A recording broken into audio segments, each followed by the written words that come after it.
Okay. Are we live? We are live. Okay, we are live. This is a technical rehearsal. Um, obviously, not considerably delayed from. Uh, oh gosh, I better get back over to Zoom so I can see what I'm doing. Yeah, because I'm so pretty. Everybody see me? My lighting is garbage. Doesn't matter. I'm not a pretty person. I'm not. That's not my selling point. By the way, Zach Wienersmith T-shirt, which I'm very proud of. Okay. Um, now the question. I need somebody to call on Zoom. So I'm going to go over to Discord and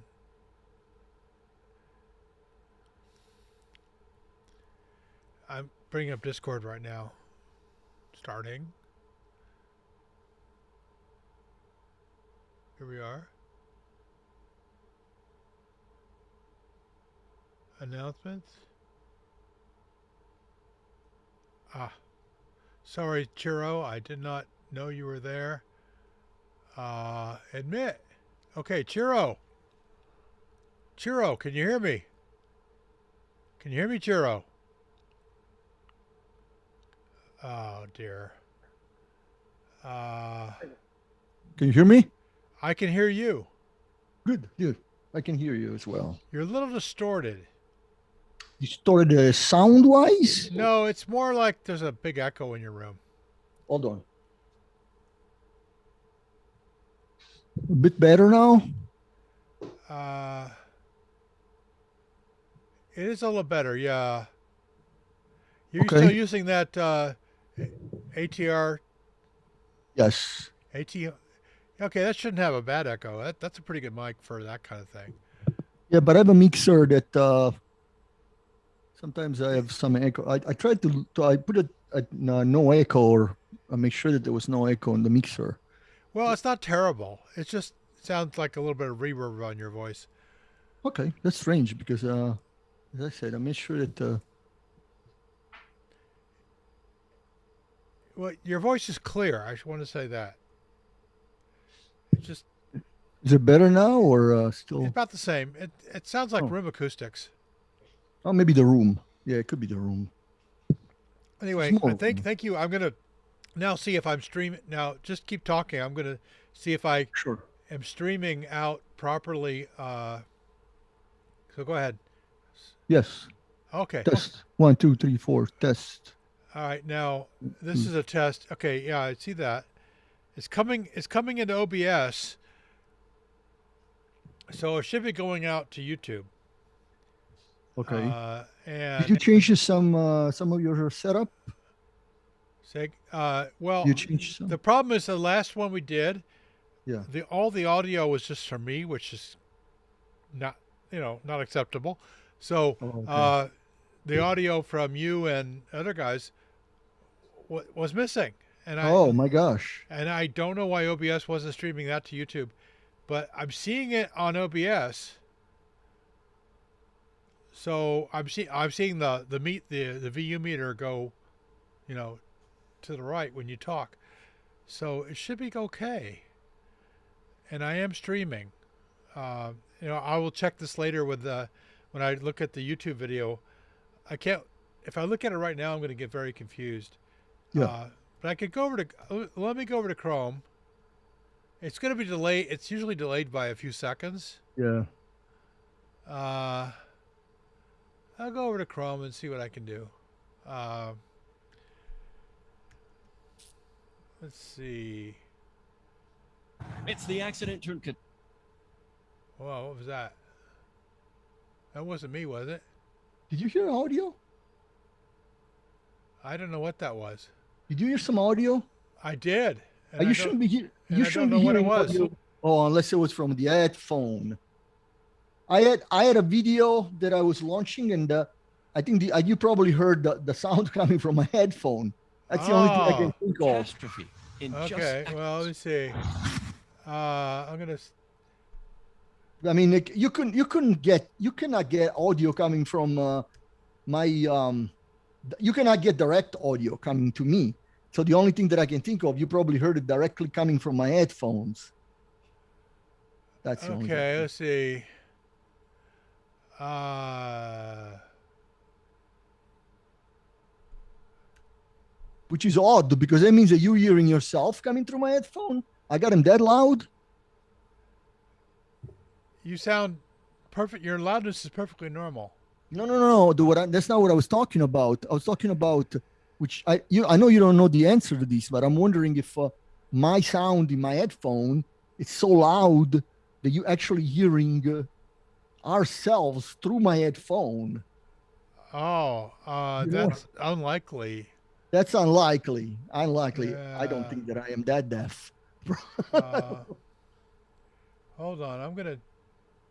I'm still looking for. This is. Test 1 2 3 test. How do I find this? Oh, I have to. You know what I have to do? I have to get the link here. Hold on. I'm Okay. just gonna go to. I'm gonna go straight to here. And let's see. I am live. I've been live for 6 minutes. Uh, oh, here it is. Okay, there's the copy. There's the link. Now I'm going to paste it into another browser so I can see if it's coming through. This might be a little confusing for me because. Okay, now say something. This is a test. This is 1 2 3 Okay, 4. now don't say anything for a minute. Yeah, okay, it's coming through. The video is kind of static, but that. All right, yeah, good. All right, Okay. I'm gonna kill that. All right, yeah, okay, it's working. I don't know why it didn't work on Pub 4. Uh, but I, the main purpose of this rehearsal is to verify that uh, Pub 5 will have all the audio. Was 4 the last one? Yeah. And there was no audio from some of us or all of No, us? and I looked and looked for a backup recording or for another recording that I had, and I didn't have one. So That's it's a interesting. complete waste. It was Ah, fun to do. It was worth doing, but there's no public record of it except for well, the old guy talking. Uh, oh man, that's all. But there's no way for you to know that while you're recording it, right? I mean, well, it's only actually, it's possible to tell, but monitoring. it's best if you have a third party listening Yeah, and saying, "Oh, I don't hear any audio." yeah. You have to monitor But when I go to somehow. OBS, I see the meters going to the right, which means audio should be going out. Yeah. I mean, OBS has got a really simple interface. It's really easy to figure out what's happening. You under normal circumstances, um, and you know it's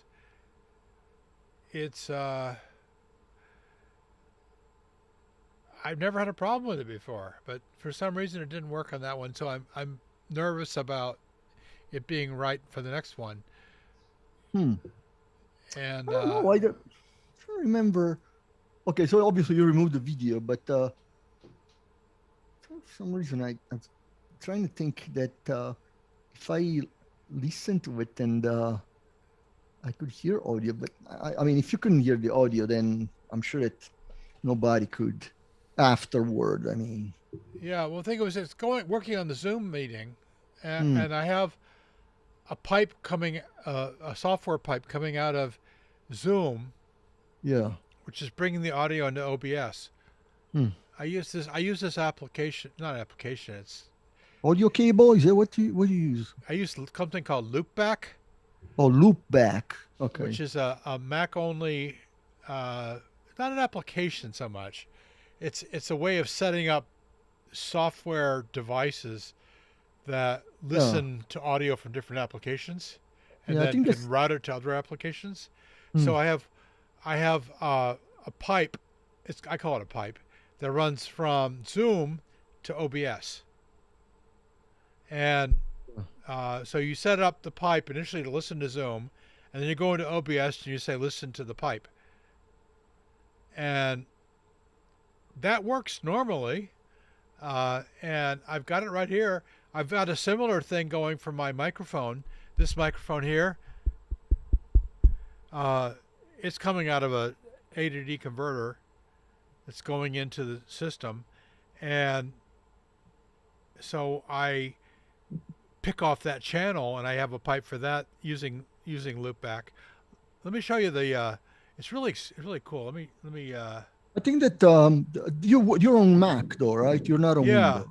I think that I there's have a something new called audio key. M1 Mac. I think it's Uh, something called audio cable that it's for Windows, and I think that that's the same or similar thing, but I might be mistaken. I think I was let me reading show you about. what this looks like. Hold on. Uh, where's the loop back? Uh, well, I don't see it on here. Um, the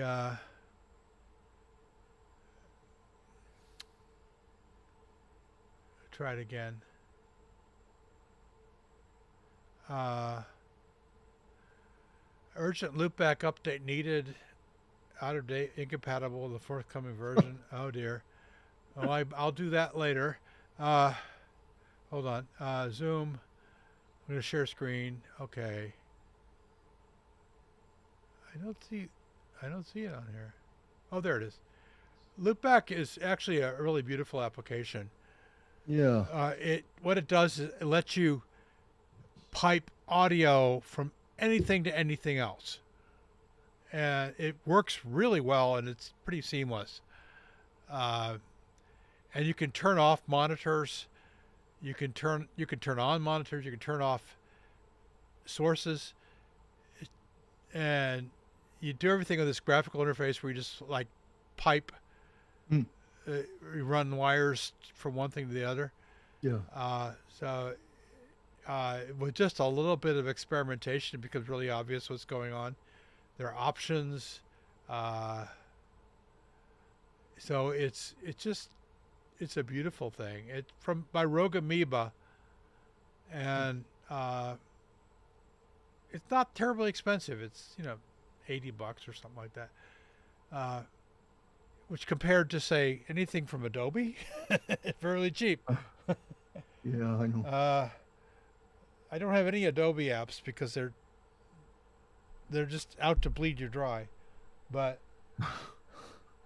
um, yeah, so I have all these different pipes that I've set up for Skype and QuickTime and Discord Did you and guys, by any chance, at work or elsewhere, I guess, experience the Flash apocalypse?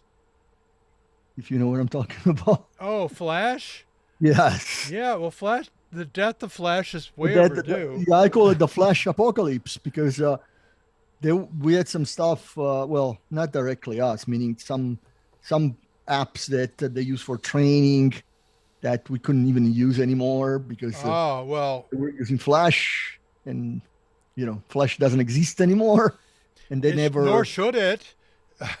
I know, but I mean, it was known, right, that it was going to be taken off. Oh, it's been known for like six, Yeah, 7 years. and That yet there were some programs that apparently, well, more than some, I guess, that slipped through the cracks. it's like a mini Y2K, right? Yeah, exactly. And we got this some of this training that I don't know about you, but I mean, I work for the Space Force now, right? I don't know Oh, if you know you that work or for the not. space? Oh, okay. Yeah. So we have some mandatory training that we have to take every year, and so on and so Yeah, forth. I'm well familiar with that sort of thing. Yeah. I, That I kind of. if you work at NASA, you have to do a lot of that. I can imagine that. Yeah. It's the government. Yeah. And a lot of it's very dull. Yeah. Well, some is repetitive, and Yeah. all that stuff. Well, it's just like government records or property accountability. All this stuff that, yeah, if you're a professional, you need to know about, but it's Yeah, really boring. that's right. And, yeah, I know Mhm. what you're talking about. Yeah, and I can't believe they didn't know that Flash was going to die like at least Exactly. 4 years ago. Exactly. Steve Yeah. Jobs, before he died, That's pronounced the death of Flash. I mean, well before he died. and yet there's so many of these training courses they rely on Flash, and they never updated them. So we had a mandatory one that well that there was a deadline and they had to scrap the deadline because they're like, you can't take the course, you can't take, there's nothing you can do about it, it's not your fault, it's Flash, it requires Flash, there's no Flash anymore. So, I don't know, that kind of stuff anyway. Oh, there we are. Hold on. I've I guess lost my. nobody else oh, I guess Nico is not online anymore. He was online a moment ago. I've lost my Zoom window's gone to tiny, and I don't know how to get it bigger. Oh, do I do Yeah. that? No, that doesn't work. What's Uh, wrong with Zoom? Something is wrong with Zoom because my screen is stuck, Yeah, mine is too. like frozen, like it's still working, but I can't do anything with it. Wow, this might be Zoom issue though. Zoom is going through huge growing pains Yeah, I can tell. because since the pandemic, almost every academic institution in the country and probably the world Yeah, has been using Zoom for classes. My son in high school yeah. has gotten sick of Zoom because he does Zoom every day, and I've got a problem with Zoom. Zoom. The window thing is. Hold on. There are alternatives, but I'm There not sure. are, and I think Google basically struck out looking by not by getting rid of Hangouts before the pandemic, and then the pandemic comes along, and Hangouts would have been perfect. Yeah, I know. I And know. Skype also failed to really to really Yeah, to really come in and they could have taken a big chunk of that market. yeah. And this little Chinese thing, Zoom, that nobody trusts. No. And NASA, we are not allowed to use Zoom. No, but we Uh, don't do anything at all. We don't. We have. You can imagine with the DoD, our cameras are completely disabled on our machines. We cannot do yeah, any kind of video conferencing at which all. which I understand why that is, having been spending some time in DoD facilities. Yeah, But the yeah, at NASA we're allowed to use Microsoft Teams hmm, and WebEx. right, That's it. exactly. And That's we what we only got. use WebEx when we have to go outside of NASA. Yeah, It's mostly Microsoft Teams inside NASA. we have. Yeah, we got kind of shoved Microsoft Teams down our throats, so to speak, because we Yeah, used to use Skype for Business for instant messaging. I yeah, don't know about you guys, but we used to have Skype for Business, and then they decided they meaning the Air Force, because many of the systems are still under the Air Force. We're transitioning to the Space Force, as I was telling you. So the Air Force is like, no, no more Skype for Business. Everybody uses Microsoft well, that's what Teams. happened in NASA too. Exactly the same thing. Yeah, We used to have Skype. We had Skype for Business for a few years, yeah, and then it just went away yeah, quietly. It just died, uh, and we stopped using it. Well, it was probably Microsoft. Microsoft bought Skype, as you probably know. Yeah, right. Yes. They said we really want to you guys to use Teams. So, Yeah. and essentially Skype functionality is now in Teams. Yeah, but So Team is a team. I don't want to say I don't like it, but it's too. I don't know even know how to characterize it to you. It's like if it's a bit confusing. Let me be honest, it's confusing to me because when you look at left and I am very comfortable with technology. You know that I'm a computer sure. programmer, so I don't. I'm normally not uncomfortable, but it's got this way that it's organized on the left hand side that is very to me it's confusing because you got these things it's subdivided in these categories. So you got the chats, but then you don't see the contacts. So if you can only see one or the other, but then also it's got this other thing on top of the contacts that you can create. You know, channels or something. I forgot the name, but it's confusing. I don't know. It's a matter of getting used to it, but to me, it's like too too heavy, too much stuff. I don't know. Yeah, well, I've kind of gotten used to it. We use it every day at NASA, but Yeah, it, it's it's it's good enough, you but know. you know what I mean, though. It's got extra. It's almost like you want to go Yeah, ahead and talk to someone, but instead they create all these extra conversations that are supposed to make it easier, but they clutter the the pane to the left. It starts yeah. getting cluttered after a while. I don't know. Yeah. Well, we just use it basically as a teleconferencing tool. Yeah, We don't even turn our cameras on, and right. so we just have, which means nobody can see my cool T-shirts. But um, I've worn nothing but T-shirts for the last year. Well, uh, but anyway, yeah, of course.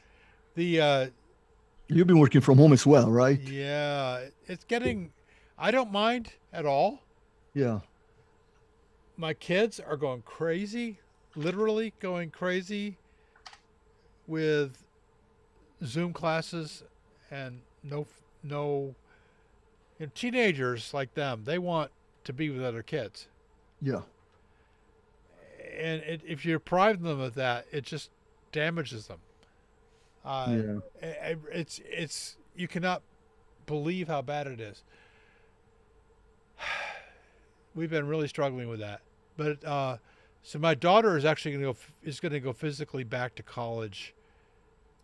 Check the green room. That's Rock that is waiting to get invited, I think. Check your green room. My green room? Oh, yeah. I'm sorry, Rock. I just I don't I'm not attentive to these kind of things, but oh there he is. Okay, sorry, Rock. I didn't see you there right first. Uh, I just wrote on Discord. you're Sorry, connected to audio. Say hello. Hello? Yep. Okay, yeah, good. We hear you. Cool. Sorry I'm late. Yeah, well, that doesn't matter. It's just a technical rehearsal. We're just checking things out. Uh, Okay. Well, now you know you can invite a guest in the middle of it. your audio's a It's a little down. I'm just well, talking into my phone. There's some background noise. Yeah. All right. Sorry. Just talking into my phone here. Oh, you're Is that using better? your phone? Okay, well, yeah. All us cool kids have our own mics. Yeah, I've got one around here somewhere. Well, none of us are kids, actually. I noticed, Ciro, you've kind of trimmed the beard back a bit. Yeah, I did.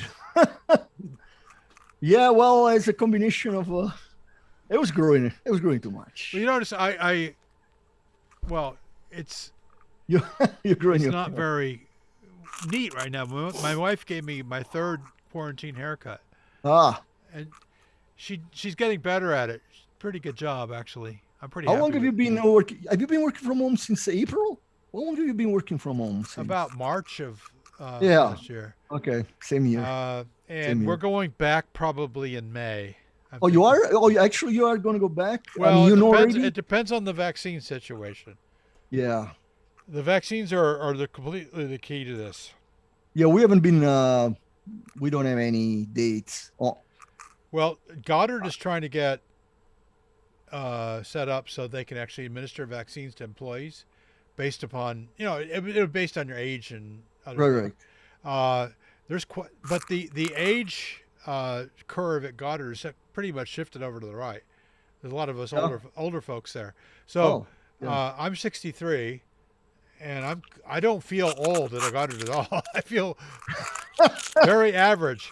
But you're not, yeah, you are not at the cutoff yet. So the uh, they have a very competent health facility there and a really good health a medical officer and lots of we have several thousand people there, so there's available services, and Goddard's always been big on being like a big community, like a bit like a town unto itself, Mhm. and so there's going to be probably I'm betting I'll get my vaccine there. I don't know which one it'll be, and right now the strategy is if you get offered a vaccine that's FDA approved, get it. It doesn't matter whether it's Moderna, Pfizer, or Zeneca, or even the Russian Sputnik Right. vaccine. If it's there, get it. And there's now a lot of discussion of it. Your second dose, possibly not, could be a different one. Ah, If you get Moderna the first dose, and the Pfizer one is available at the second dose, get this Pfizer.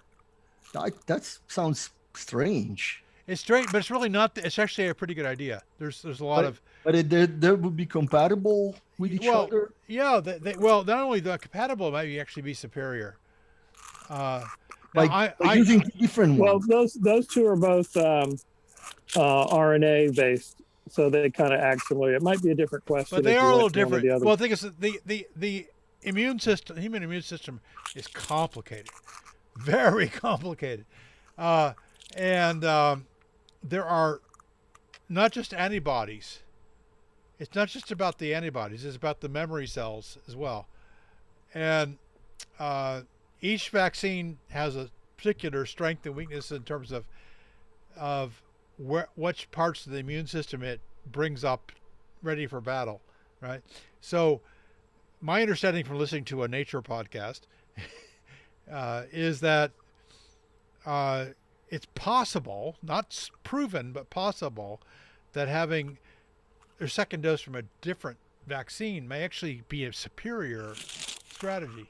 Immunity. So Yeah. the data are not there yet, but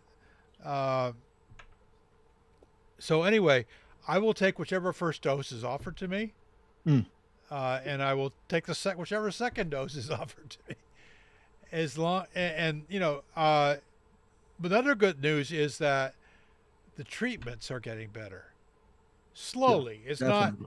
It's not like they can guarantee you that you'll survive. It's not like HIV, which took Yeah. several years, but after several years, they can pretty much say, okay, you get infected with this virus, you can survive indefinitely. That took years to make that happen. Right. HIV is actually a much worse disease Of course. because if you got it, you were going to die. It was a death sentence. Right. But over several years, the treatments got better and better and better. There's still no vaccine for it. But over the treatments got so much better that the motivation for getting a vaccine became diminished because people could live with the disease now. There are a lot of people who are HIV positive who have been living that way for 30 years. And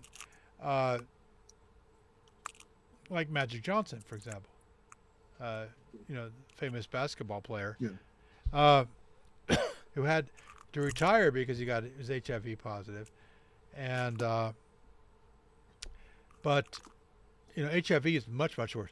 Ebola is much worse. They finally have a vaccine for that now, but and the COVID-19, the problem with it is not that it's so deadly; it's that it spreads so fast. No. Right? Well, especially right now with those variants, those are even more. Yeah, the contagious. variants spread faster. It looks like the vaccines are fairly effective against the variants. Right. Is that a Disney cup? I look like a Disney cup. No, it's a Christmas cup. Oh, okay. When we went to Disney World several years ago, we got a bunch of coffee cups because they give you these cups, right? And we still have most of them. We didn't think that much of Disney World, but we how like the big is cups. I was meant to ask you, I don't know if you're familiar with the Kennedy Space Center. Is Goddard smaller? Isn't it smaller than Kennedy Space Center? Goddard? I don't know. Goddard's pretty big Oh, it is pretty big. in terms of the physical facilities are smaller because it's just office buildings. But the area of like a property. Oh, I don't know about that. Yeah, I'm sure it's much smaller in terms of the acreage because Right. Kennedy needs a lot of room for what they do. We don't launch anything. Right. But do you have buildings? Don't you have like buildings that are kind of decentralized, like in other areas that are part of the Goddard? We do have some satellite campuses. Yeah. That's what I thought. But they're not that big. That's because Goddard ran out of office space and had to move bigger programs off to one. The biggest thing is the JPSS, which not that well known to the public, but it's incredibly important. Weather satellites and environmental satellites. The weather satellites are often a different place, the satellite campus. It's about $1 billion a year that's spent on these stuff. Some of it's NOAA money, some of it's NASA money, and it is. And then down in Suitland, which is about 15 miles south of Goddard, there's a big operations center for all that stuff, and which is run by NOAA. And I've been there many times. And what people don't realize is that NASA and NOAA are working together to create this constellation of weather satellites that have each one of which is at least $1 billion, and Right. is producing most of the weather data we use in our models. Mm-hmm. It's incredibly sophisticated stuff, and the instruments are amazing. What these instruments can do, and how well they do it,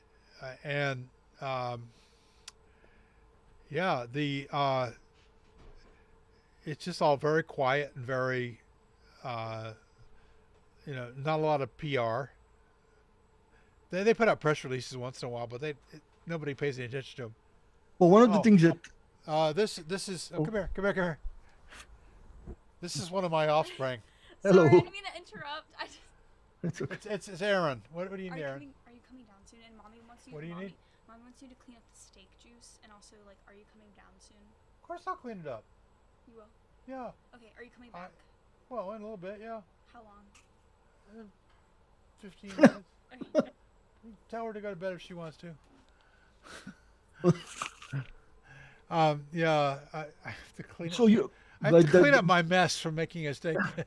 Apparently, I didn't know that. Of course, I clean up my mess. But there's a lot of videos of what's the word, animation of mission animations that are produced by Goddard, right? Yeah, Goddard yeah. Space Flight Center. It's all these videos that come out on YouTube regarding missions and Sure, Goddard does a lot of missions. trajectories. And see, that's what I was going to ask you. Is more? Do you guys work really close with JPL though? what kind of relationship do you have with this? Yes, a little bit. There is some cooperation. There's also some competition. Oh, there is. But There's overlapping. there's You got not. overlapping things. It's not the pure hatred that you see between some places, but because Goddard generally does not trample on JPL's territory and vice versa.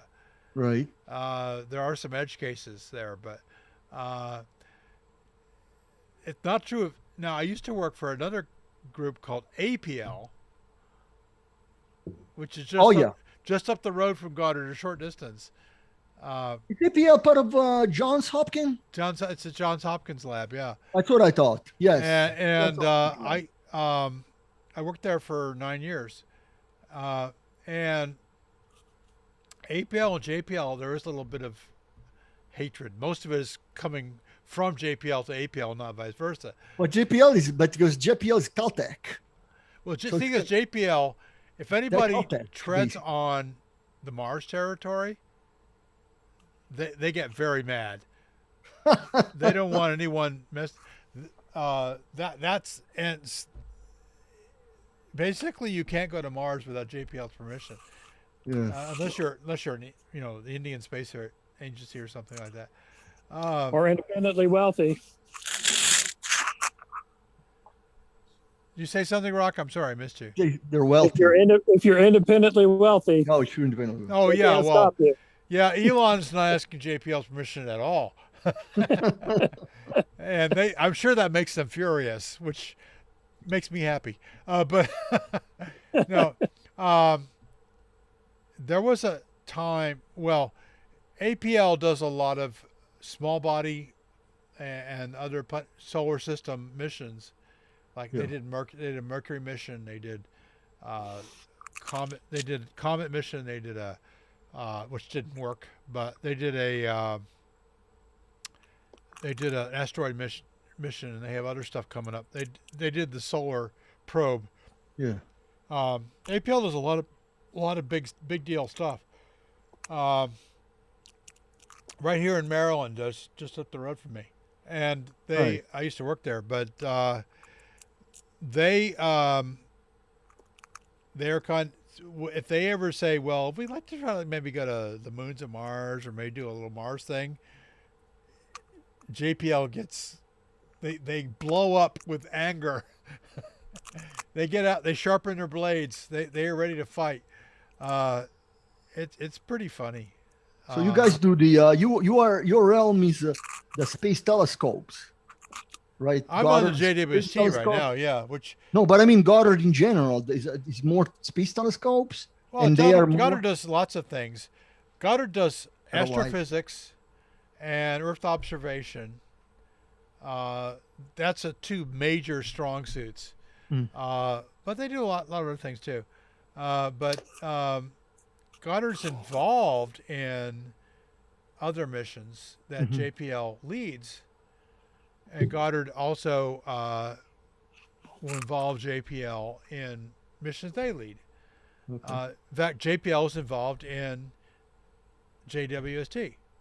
They built a very important component, which will not get any glamour, will not get any Neil deGrasse Tyson moments, but they built the cooler for the mid-infrared instrument on JWST.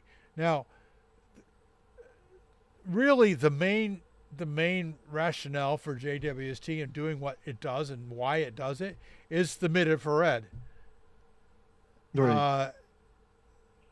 There's other stuff, but the mid-infrared is really going to be where the huge science gains come from. And to make that work, you've got to have everything super cold. And JPL built the cooler, which circulates very, very cold gas up to the telescope and back down again, and it warms it up at the telescope, and it brings it down and it circulates it constantly. And They built that, and it's very sophisticated piece of equipment, and has two different types of refrigerators. It's because getting down to like 7 degrees Kelvin is you know that's hard. Wow. Getting down to 70 degrees Kelvin is hard. Getting down to 7 degrees Kelvin is very hard. Mm. And then you have to circulate this gaseous helium up through the wherever it's needed, and then bring the heated stuff back down and recool it, and while people have been doing that in labs for 50 years, probably longer, doing with very heavy equipment with stuff that weighs more than the telescope. So doing it in a light spaceborne design, it's very complicated. So JPL did that, and they worked with other people, but they made it happen. Right. And if that works properly in orbit, that's going to be very impressive. Because what happens is at the focal plane of the mid-infrared instrument, it has to be very, very cold. Now you got this big sun shield keeping the sun off of it, Mm-hmm. but even that doesn't quite do enough.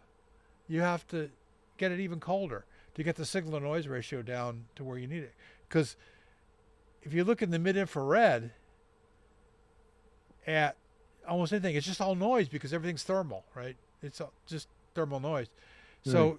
you have to get everything that it can see around it super cold. And they worry about milliwatts of power on wires coming up so they might see that and cause noise.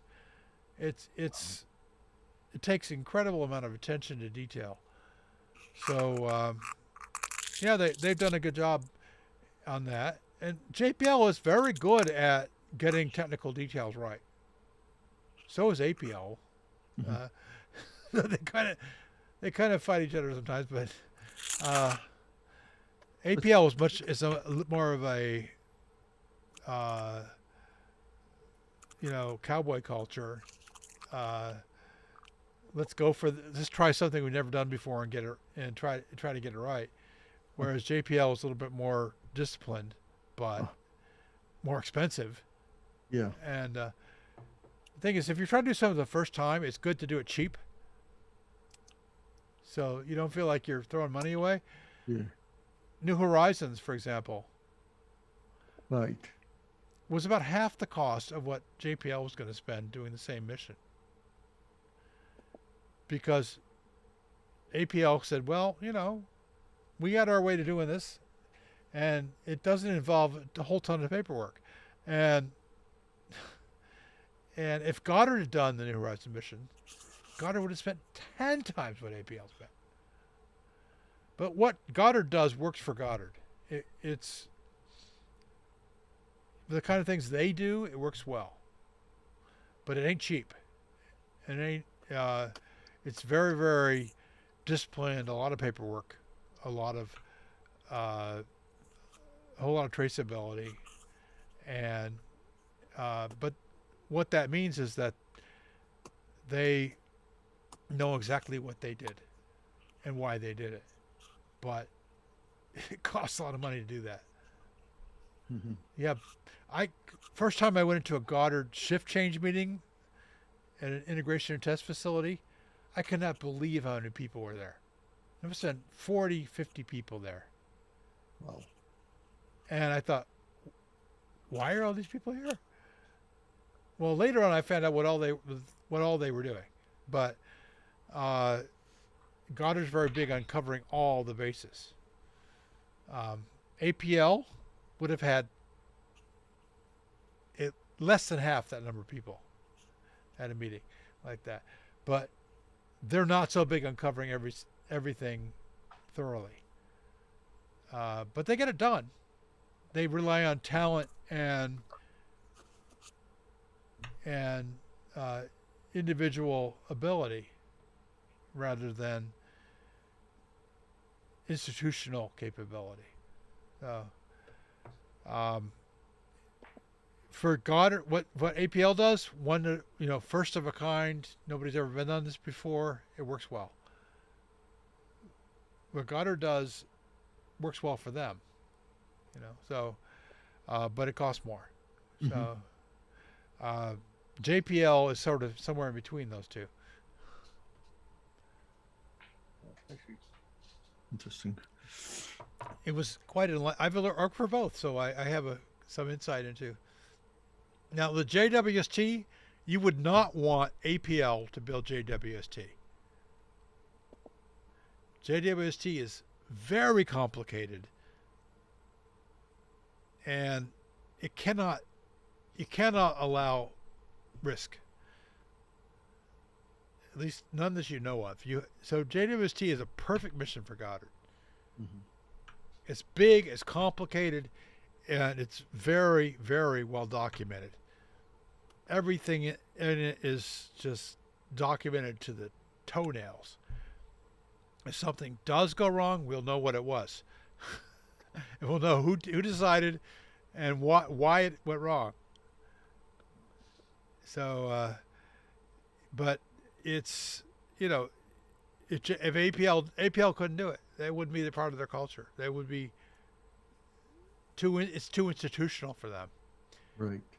JWST is an institutional facility. It's this massive science observatory that's going to be used for a long time by all the best astronomers in the world, and it's going to be a big deal, and should make huge astronomical discoveries.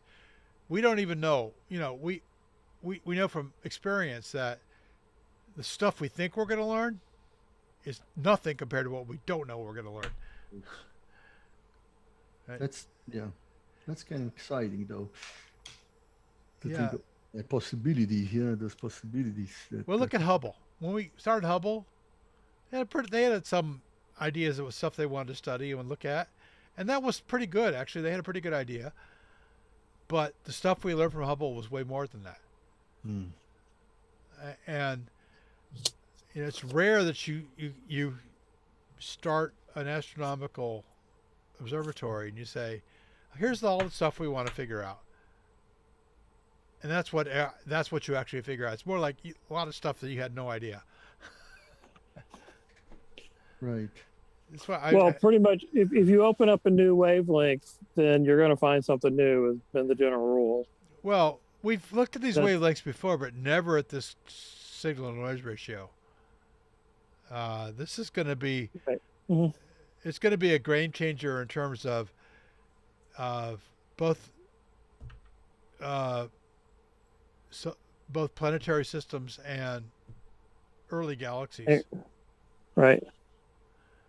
And there was a lot of surprises about the early universe, that like massive black holes that shouldn't have been there in the early universe, stars that were formed way too early. It's going to be fun. And we probably have a couple of generations of figuring things out in front of us. Not just my kids, but my grandkids will be working on this stuff. Well, my kids probably aren't going to be astronomers, but Yeah. my daughter wants to be a psychologist. My son wants to be a musician. So, Okay. Oh, well, musician. Yeah, good chance he'll become an astronomer then. yeah. Well, he's actually a pretty talented bass player. So, he might have a pretty good, and he works. He's taking the right path in terms of what he's learning and how he's learning it. So, Jazz player. well, he's working with a jazz player. His teacher is a jazz musician, Okay. a very talented guy, and so he's learning the upright bass. Even though his heart isn't kind of rock and roll, but he He can stand on it then. Rockabilly. well, yeah, I don't think it'll be that, but I mean, he started with the Beatles, became a huge fan of the Beatles, knew everything about Beatles. Then he moved to the Beach Boys, and now he's into Pink Floyd. But you know, he also is learning jazz. He knows that that is how a musician who's serious progresses, even though he may be a rock musician at some point. He will have the knowledge because jazz is so much more sophisticated than rock, and he's you know, if you can play jazz, you can play rock, you know, with your eyes closed and your hands behind your back.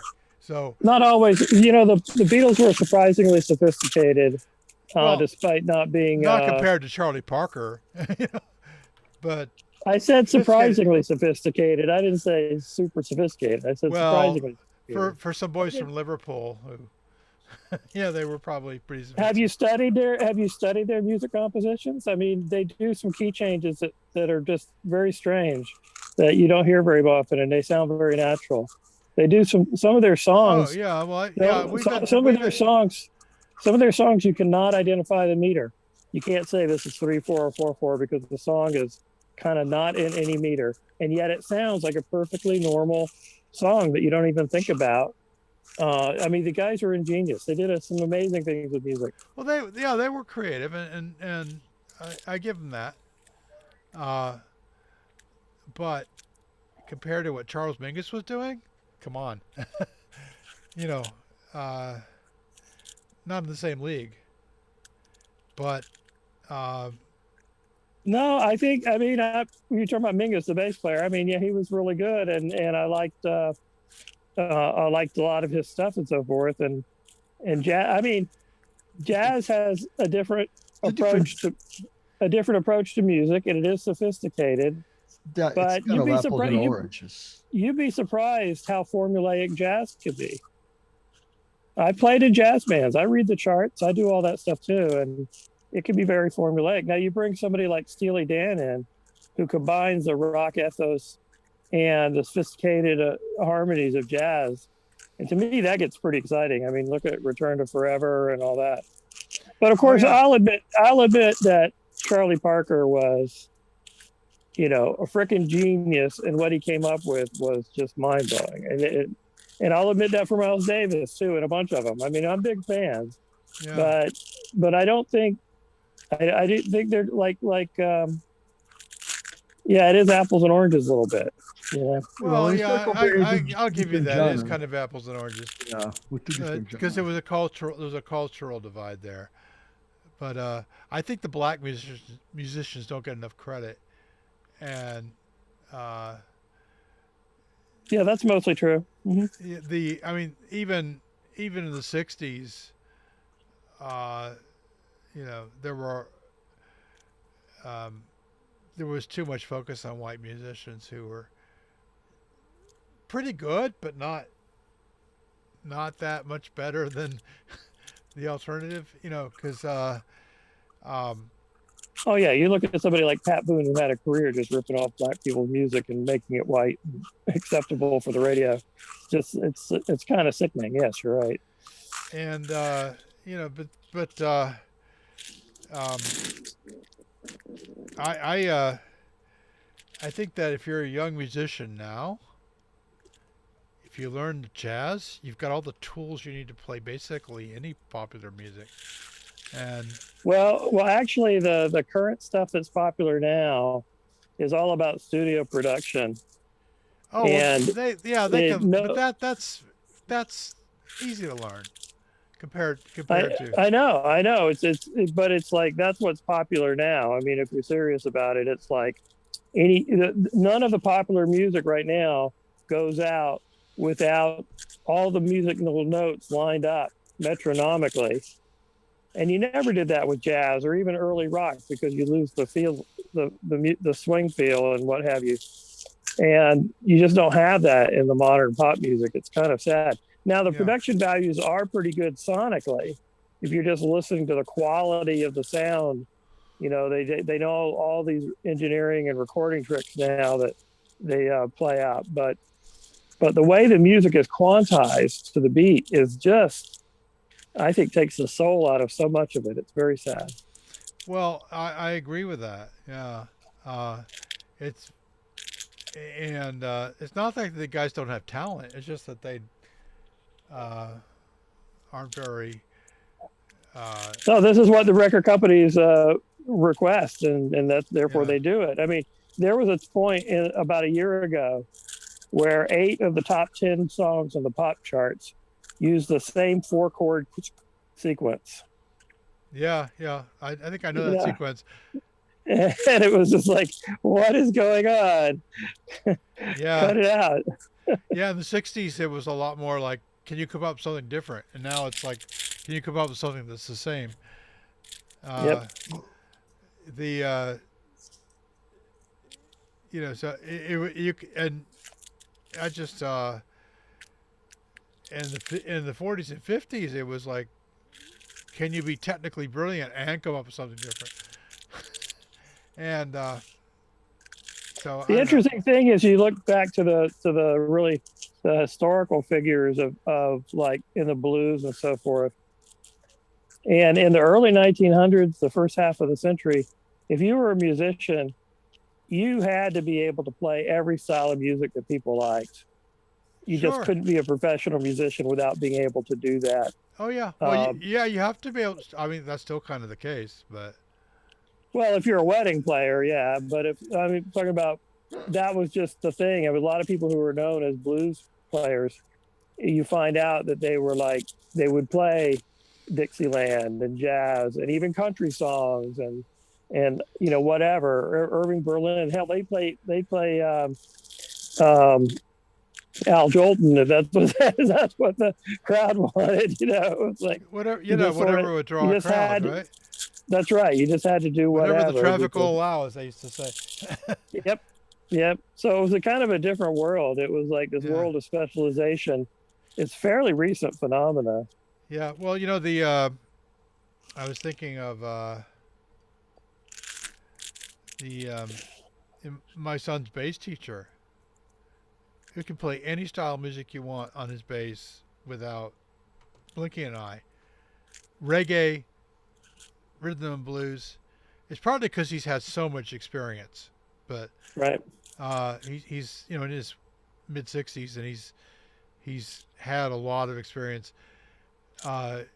He's also very talented, but I